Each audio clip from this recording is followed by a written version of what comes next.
그린 파파야 향기로 주목받았던 트란 안홍 감독의 프렌치 스프를 보고 왔습니다. 시대적 배경이 1885년의 프랑스이고요. 한 레스토랑의 오너인 도댕이랑 요리사인 외제니, 요 두 인물 간의 로맨스를 그린 작품입니다. 트란 안홍 감독에 대해서부터 이야기를 좀 해야 될 것 같은데, 그린 파파야 향기라는 작품으로 상도 많이 받고 좀 주목을 받은 그런 감독이죠. 프랑스인으로 아마 국적을 변경하신 걸로 알고 있어요. 그죠? 그래서 베트남계 프랑스인이시고, 그린 파파야 향기 안에서도 베트남의 음식들이나 이런 것들을, 요리 과정이나 이런 것들을 굉장히 맛깔스럽게 다뤘는데, 이번에는 작정을 하고 아예 이런 음식 영화를 찍은 것 같습니다. 이 작품이 좀 특이했던 게 뭐냐면은, 보통 이제 뭐 요리 영화, 뭐 음식 영화라고 하면은 딱 떠올렸을 때 막 yes chef 이러면서 되게 전쟁터 같은 주방을 비춰주는 케이스들이 되게 많아요. 막 정신없고 소리 지르고 막 촉각을 다투는 그런 것들을 많이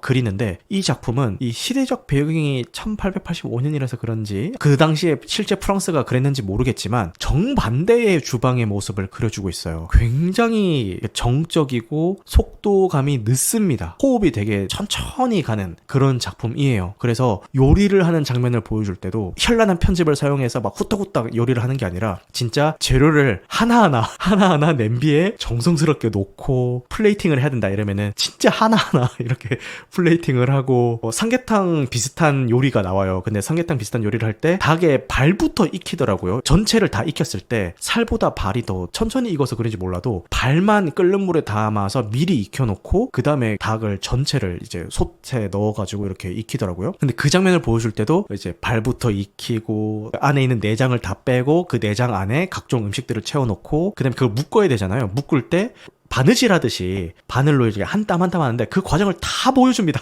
다 보여주고 한 땀 한 땀 해서 솥에 넣고 삶습니다. 그 과정을 카메라에 담는 동안에 음악이 없어요. BGM이 거의 사용이 안 됩니다. 그러면은 그 사운드를 뭘로 채워주냐면은 그 요리를 할 때 되게 집중했을 때 나오는 그 호흡 소리 있잖아요.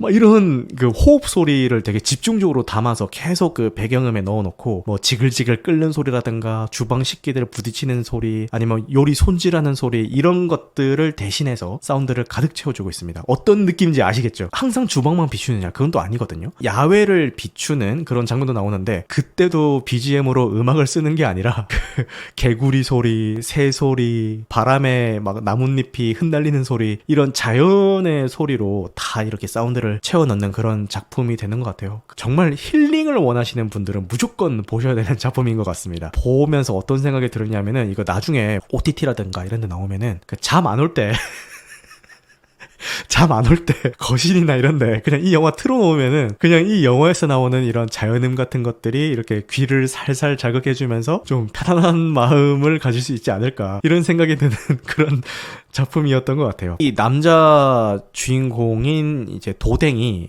레스토랑의 오너고, 이 여자 주인공인 외제니가 이제 요리사인데 굉장히 오랜 기간 동안 호흡을 맞춰왔던 인물들이에요. 진작에 이 도댕은 외제니에게 마음이 있어가지고 여러 번 프로포즈를 하는데 외제니가 번번이 거절을 합니다. 왜냐면은 물론 당신은 좋은 사람인 건 알겠지만 나는 당신의 요리사로 남고 싶다라고 이야기를 하면서 거절을 해요. 그러다가 어느 순간 외제니도 마음을 열고 이 도댕의 프로포즈를 받아주고 난 다음에 벌어지는 일을 그리고 있는 작품입니다. 프로포즈하는 그 과정도 되게 로맨틱한데 남자분들보다는 여자분들이 더 좋아할 만한 작품이 아닌가라는 생각이 들고, 프로포즈를 어떻게 하냐면은 이 도댕이 이 외제니만을 위한 코스 요리를 해주면서 이 마지막 요리에는 이제 반지를 숨겨놓고 프로포즈를 하는 장면이 나옵니다. 그냥 단순히 뭐 요리를 해서 프로포즈를 하고 뭐 이게 중요한 게 아니라 이 도댕이 외제니의 마음을 얻기 위해서 얼마나 정성스럽게 요리를 하는지 이런 과정들을 다 보여줘요. 와, 저렇게 진심으로 요리를 해서 플레이팅까지 해서 나만을 위한 이런 코스 요리를 해준다고? 어우, 되게 로맨틱하다라고 느낄 만한 그런 포인트들이 많이 나오는 작품이기 때문에 아마 남자분들보다는 이 프로포즈를 받는 이 여자분들의 입장에서 봤을 때 좀 더 로맨틱하게 그려지지 않을까라는 생각이 듭니다. 그 영화의 모든 순간들이 굉장히 정성스럽고 차분하게 그려졌구나라는 거를 보시면은 느낄 수가 있을 것 같아요. 그리고 이 영화가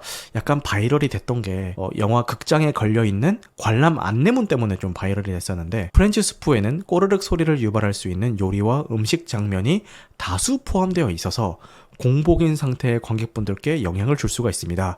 관람에 유의 부탁드립니다. 요런 관람 안내문을 해놔가지고 약간 바이럴이 됐었죠. 그만큼 먹음직스러워 보이는 요리들이 조리 과정부터 다 나오기 때문에 왜 이런 안내문이 붙었는지 좀 어느 정도는 좀 수긍이 가는 것 같습니다. 이 사운드를 자연의 소리들이 좀 가득 채워주고 있다 이렇게 말씀을 드렸잖아요. 사운드뿐만 아니라 이 조명도 거의 안 쓴 것 같아요. 웬만하면은 다 자연광을 베이스로 해서 촬영이 된 것 같고, 패스트푸드 같이 이렇게 막 자극적이고 막 정신없는 그런 영화들 있잖아요. 그런 거에 좀 피로감을 느끼시는 분들은 요런 이 슬로우 푸드 같은 요런 작품도 한 번쯤 보시면 좋지 않을까 그런 생각이 들고, 안 좋게 이야기하자면은 좀 졸리다 이렇게 이야기할 수 있겠지만, 이거를 좋게 이야기하자면은 상영 시간 내내 눈과 귀를 편안하게 해주는 그런 작품이 될 수도 있을 것 같으니까요. 한번 보셨으면 좋겠고, 이거를 극장에서 보셔야 되는 이유 역시 사운드입니다. 호흡 소리, 자연음 이런 것들이 사운드를 가득 채우고 있다라고 말씀을 드렸잖아요. 확실히 극장 사운드로 그런 것들을 들으니까 편안해지는 그런 느낌이 들긴 하더라고요. 그런 것 때문에 극장에서 보시면은 좀 좋지 않을까 그런 생각이 듭니다.